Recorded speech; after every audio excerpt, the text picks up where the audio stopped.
What is up, Fantasy League enjoyers? I'm going to have to be pretty quick in this video because I'm actually currently packing to leave early in the morning, tomorrow morning, for the RMRs. I'm going to actually be casting the Americas RMRs and the EU, both of the EU RMRs. So I'm really looking forward to it, but I'm very busy right now, so I'm going to set aside about 5 minutes to make this video. So I'll go through this pretty quick. First off, 26% in the Blast World Finals. Pretty solid overall. It could have been better, actually. I could have probably snuck into the top 10, but it didn't quite work out.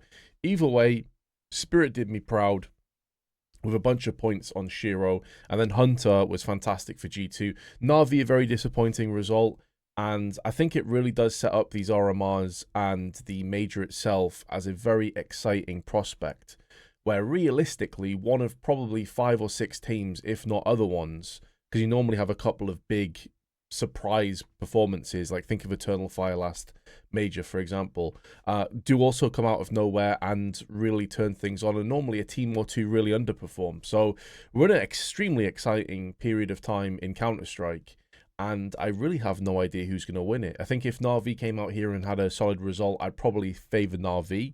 I was favoring Na'Vi in the lead up to this event, but now I have absolutely no idea. That has put us into third position, outright third, and we are 5 points behind Maui, who is in second position. By the way, another huge shout out to Maui, who's played less games than everyone else pretty much in the top 10, and finds himself in second position. It's crazy. Nart is pretty far ahead of the rest of the pack, but obviously we still have a fair few games coming up, all these RMRs coming up, so you got to make sure that we're at least, I think placing top 30% is an absolute requirement at this stage if you want to hold on to this position and maybe even go higher. So let's have a look at the Americas RMRs then, because it is pretty stacked with teams. Same with the EU ones. The EU ones are going to be insane. I'm really looking forward to all of these. But in this, you have Liquid, Furia, 9Z, Complexity, paiN, MIBR, M80, Imperial, Boss, Legacy, Nouns, Wildcard, Crew, Red Canids, Bestia, and Case.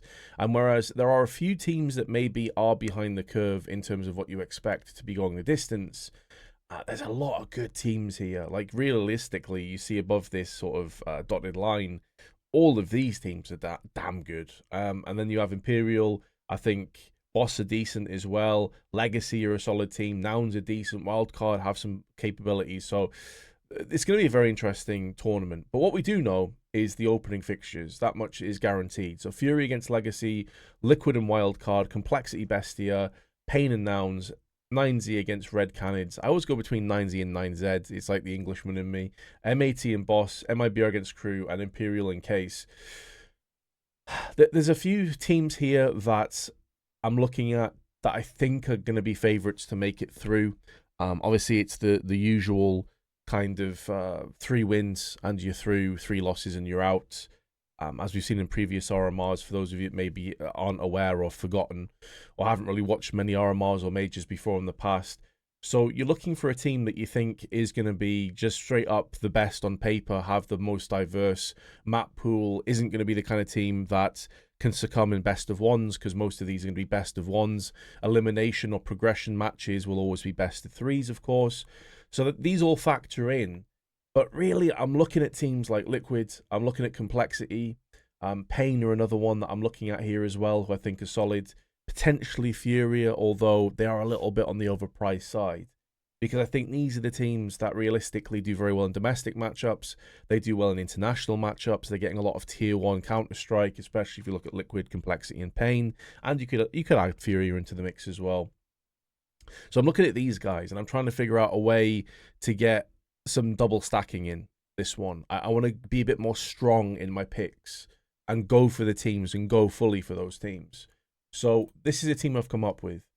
I've double stacked Liquid and I've double stacked paiN. And the reason I've left Complexity out is purely down to pricing. They are one of those kind of teams where, and I've discussed this before, realistically, the only player that I would really want from Complexity based off performance and how consistent he is a Liege. And 225 is just too much. That is a very large amount. I mean, effectively, that's just under a quarter of your money spent on one player.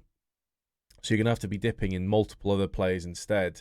And I just didn't feel that good about it, personally. So I'm going liquid. You can see they're both cheaper. Ultimate, I think, has been a great addition to this liquid's roster. I wanted to go for NAF, but he was a little bit on the expensive side. So I've gone for Ultimate and JKS as my two plays from liquid. I think JKS for 196 is very solid value for money. He always pops up and have a couple of massive performances. And I've gone for double paiN. I'm a big believer in Big Azera. I think this guy is fantastic as an in-game leader, as an individual player. He is always up there in terms of performances, and I think Snow is a very interesting young talent. You know, we've seen him in a couple of tournaments. I've backed him a couple of times, and he's done okay for me. So I felt pretty solid about going for Snow. And then I had 194k left over, and I thought Swisher was a pretty decent choice as well, because this M80 squad, to be honest, is pretty damn good. They've had some very good results, ranked 18th in the world. I think a lot of people will be sleeping on them. You've got a very solid roster, this sort of US, German culmination. And then obviously you've got depth as well behind them as the UK coach. Very, very solid team. And I think Swisher's good value for money for 194. I can imagine M80 actually going pretty far in this tournament and potentially making it through. So I haven't really skipped out on any players. You know, I haven't dropped into any players that I think are going to get massive negative points. I've kind of gone for slow and steady wins the race mentality here.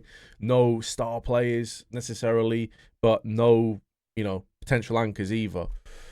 I'm pretty happy with the team. Obviously, I think Complexity will make it through, but I had to make a choice based off the prices, and I would have loved to have got NAF in there as well, but I couldn't really figure out a way that I could get NAF and Big Azera in the same team without having to skimp down to a bronze player as my last one.